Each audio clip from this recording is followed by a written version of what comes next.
Cette surenchère tarifaire suscite beaucoup d'inquiétudes au pays, mais c'est le cas aussi au sud de la frontière, surtout chez les États frontaliers avec le Canada, comme le Vermont, où s'est rendue notre collègue Marie-Hélène Rousseau. Alors Marie-Hélène, vous revenez du Vermont, les personnes que vous avez rencontrées sont plutôt découragées.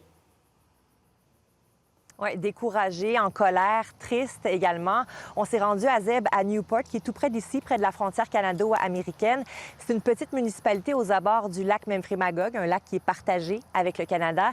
Et là-bas, il y a plusieurs citoyens qui ont la double nationalité, donc qui ont de la famille des deux côtés de la frontière. Et ils sont inquiets là, sur l'impact que ce conflit commercial va avoir à long terme là, sur les relations entre les deux pays. Et on nous a parlé aussi beaucoup aujourd'hui de coût de la vie, donc des gens qui constatent que tout coûte plus cher, l'essence, le prix des aliments. Et plusieurs citoyens américains tiennent leur président responsable de tout ça et comprennent jusqu'à un certain point là, la riposte canadienne. On va écouter quelques réactions.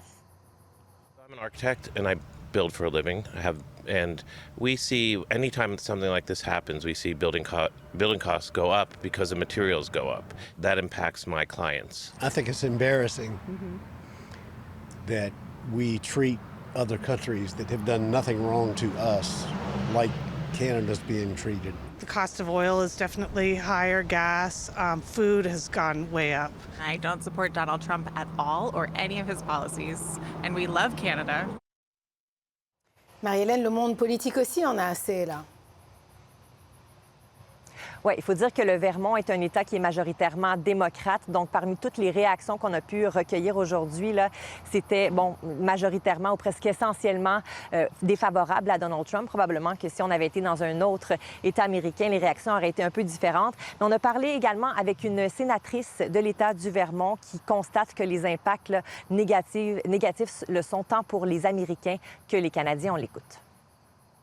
Cet été, on était en train d'augmenter les nombres de touristes ici aux États-Unis. J'ai peur que notre rapport avec le Québec va souffrir. On va souffrir ici aux États-Unis et peut-être même le Canada un peu à cause de ses impôts, mais j'ai l'impression que Mark Carney fait exactement ce qu'il doit faire.